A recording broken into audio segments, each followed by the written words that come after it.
Hey everyone, it's Ray. I'm not exactly new, but I thought today, after doing several videos, was the perfect time to do the Booktube newbie tag.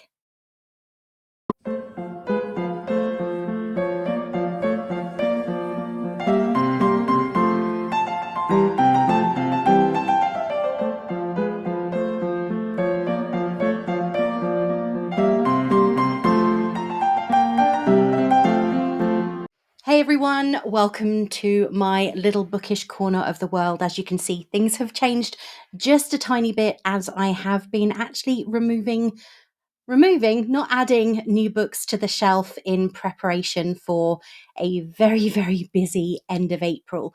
But today, as I said, I am going to be doing the newbie tag, the BookTube newbie tag. And I found this courtesy of Words and Other Malarkey. So I will post the link to her channel below. I know that it's plenty old and probably originated somewhere else, but this is where I found it. So I'm going to start with the first question.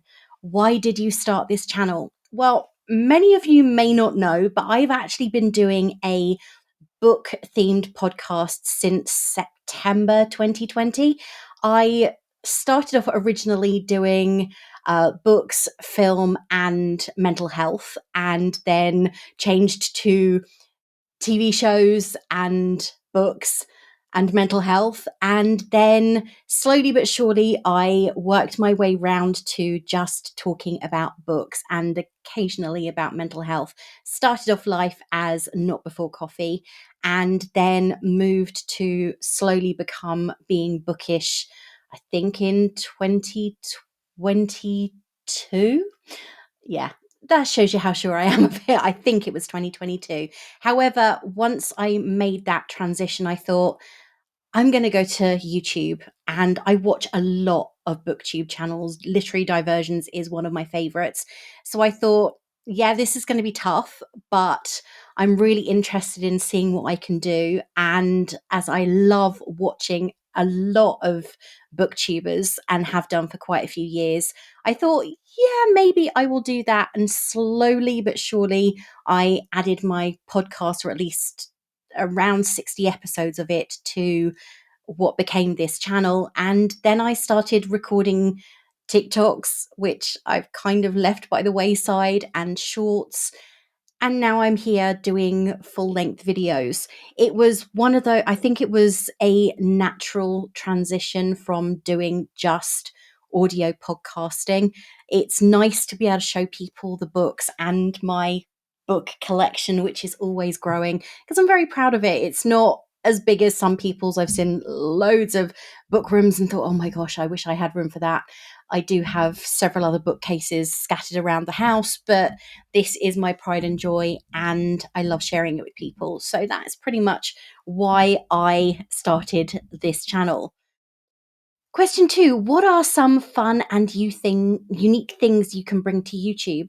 I guess everybody's perspective on books is very different. I know that mine is different to a lot of the people I speak with and quite a few people whose videos I watch. So every single booktuber can bring something unique and different, their own twist on book opinion, their own views on what's going on in the general bookish world. And I like the fact that everyone enjoys different genres and will not necessarily focus only on one thing. I watch a lot of videos where people, and listen to a lot of podcasts, and speak to a lot of people who absolutely love thrillers and crime novels. As much as I love cozy crime, I am not a fan of books like Lisa Jewell. I think she's a great writer, but it's not my particular genre. So I will be looking at different, well, different books, I suppose, because I read quite a lot. I love fantasy, but I also enjoy high fantasy and cozy fantasy. Really enjoy cozy crime. So Agatha Christie, MC Beaton. I've read a lot of books by other authors, such I'm looking at my other shelves now and going, Jessa Maxwell, I've read Ian Moore, and I've got Rosemary Schrager, and I've got a few more on the bookcase that I'm thinking about at this moment in time. So I think everybody has something to offer, and I don't think that anybody should say, oh, well, I've got nothing to offer because I only like this, because your opinion isn't going to be the same as somebody else's. So I think that that's what I've got to offer, is a little variation and possibly a little of insane babbling as well. What are you most excited about for your channel? I think the biggest thing I'm excited about is getting to know more people in the community. That's one of the things I've always enjoyed about reading, is finding other people who like the same books and also enjoy different genres, so they can recommend books to me. And that's what I really enjoy about watching Booktube in general. I found some incredible books courtesy of watching YouTube videos and listening to other book themed podcasts. So I think that that's what I'm most excited about, is being part of this community and meeting other like-minded people. Why do you love reading? Gosh, if I had children, I'd say, why did you? It would be the same. Why did you decide to have children? Why do I like reading? I've always found it an escape from the real world. Day-to-day life can be, as everybody has, that you get up, you go to work, you have your lunch break, you go back to work, you finish work, you make your dinner, you tidy the house, and then you sit down, and for a few hours you are transported to another world. And that's why I really enjoy certain genres. I love fantasy because you are transported to a completely different world. It is an escape from the reality of 9 to 5 routine. And I've always liked that. I remember loving reading The Twins at Mallory Towers by Enid Blyton when I was quite young, and imagining what it would be like to go to a boarding school. I've since spoken to friends who've said, oh no, boarding school was the worst time of my life. But it's quite nice to have that fantasy when you're really young of, oh, it'll be so different to what I do now. And that is probably why I love reading. It's that escape and a way to get a certain amount of distance from the general life and generalities of every day. What book series got you into reading? Oh, good grief. I've got to really go back. And we're talking about going back a considerable number of years. I honestly couldn't tell you. I really could not tell you what book first got me into reading, because it was that long ago. We're talking 45, maybe 46 years ago. So maybe if I say primary school, opening Roger Red Hat and Billy Blue Hat, which were the primers in my primary school back in the 1970s, I'd say they probably got me into reading. But yeah, reading chapter books. I think the first chapter book I ever read was The Wind in the Willows, and I read that when I was, oh good grief, I had chicken pox, I think, when I was 6. And my nan bought me The Wind in the Willows and The Wizard of Oz. And those two books got me through the worst, trying to avoid scratching myself really badly when I had chicken pox. Still have a scar on my forehead from one that nobody could prevent me from actually scratching. So yeah, it was probably The Wind in the Willows. But before that, it was the primers at school, Roger Red Hat and Billy Blue Hat. So yeah, that's quite a long time ago. What questions would you ask your favourite booktubers? Probably would be, how do you find the time to read all the books you do? How do you remember all the books you remember or you recall for your videos? And how do you schedule in all your recording? Because I see some of these videos and they are so well produced, so perfectly timed, and look incredibly professional. Not that I ever I aspire to being that, but I don't think that's ever going to happen. So those are probably the questions I would ask. What challenges will be the hardest with Booktube? Maintaining a regular uploading schedule, I think, is probably going to be the toughest one. Uh, it is, I aspire to upload twice a week with my podcast and a video on Thursday like this one. However, you can't always guarantee that things are going to go the way you want to. I spend a lot of time. My mum has recently had some serious cancer therapies, and I spend a lot of time with her. So when I spend a weekend with her, something else has to go, and that tends to be not the reading but the recording, and writing a script for the podcast and recording that, and then making sure that the video is edited and everything else means that there are certain things that obviously you can't always do, and life isn't always done to a timetable. So that is probably going to be the thing I'm going to struggle with the most, but I look forward to the challenge of trying to get it done efficiently. When did you start reading? My mum said that I always had a book in my hand, even when I was really small. It was the cardboard ones or the material ones. And I always wanted the material ones in the bath because we didn't have the plastic covered ones at that point. They were literally just the material ones that it didn't matter so much if they got in the bath, though the colours did run quite a lot, if I recall. And I think my hands probably got stained quite often with red because that is a color that does run very, very easily.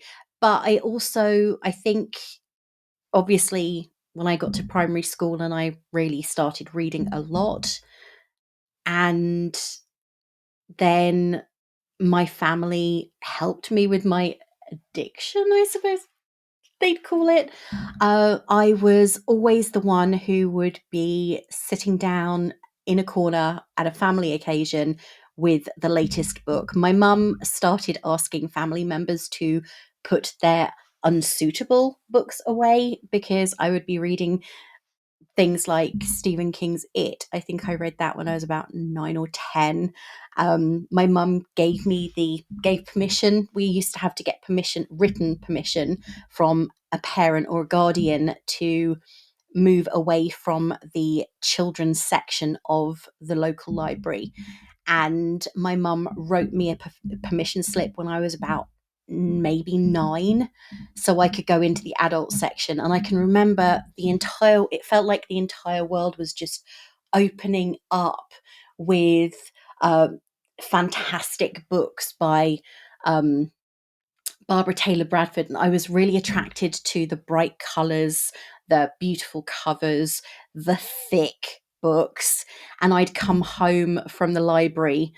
I don't know if my mum expected me to just pick the slightly more grown up rather than the fully grown up books, but I came home with things like Barbara Taylor Bradford's Hold the Dream and Woman of Substance, and books by Penny Vincenzi and Danielle Steele and Stephen King, and Dean Koontz was another one. I think Phantoms was one of the, not the thickest books, but one of the most terrifying books I read after it. And I would go to bed. My mum would switch all the lights off, tell everybody to go to bed. And when my mum had gone to bed, I would switch my bedside light back on, having been reading under the covers with a torch, and read until my mum would come to wake me up for school. My sister, long since, because I shared a room with her, would have an eye mask so she could sleep through the night without the lights keeping her awake. And I would just read until I had to get up for school. I functioned on very little sleep, but I couldn't put the books down. There were times when I would get banned from reading books.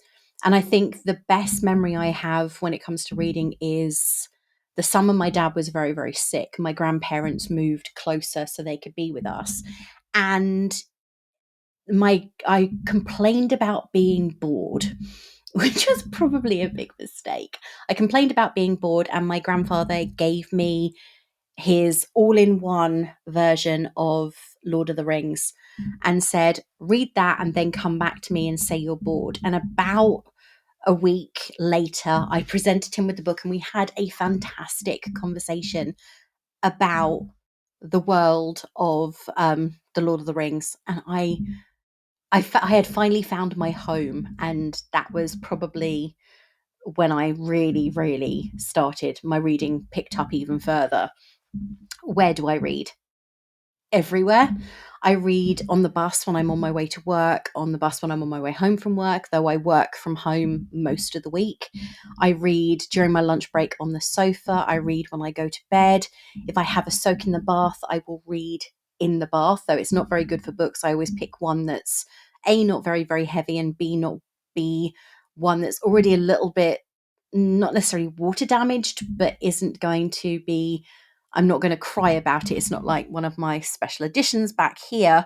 I'm not going to cry about it if I accidentally get it a little bit wet, though I'm still going to be a bit upset because it's a book.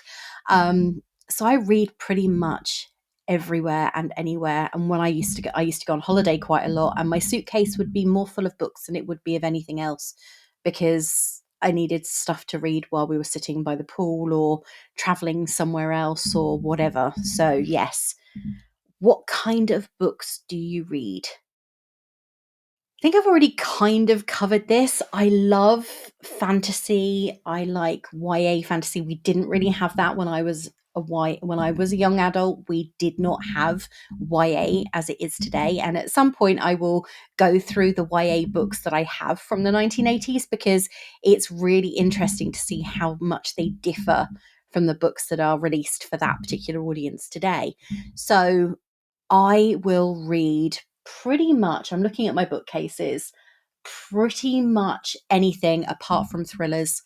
I don't know why I've never warmed to them. I think that it might have something to do with the fact that they are far too realistic, and I prefer the light-hearted side. I like a book that makes me cry, don't get me wrong. I will read plenty of books by Paige Toon and Jill Mansell and Katie Ford that will make me sob, but I do like a book that has a bit of action, dragons, drama, some fairy tale retellings I quite enjoy.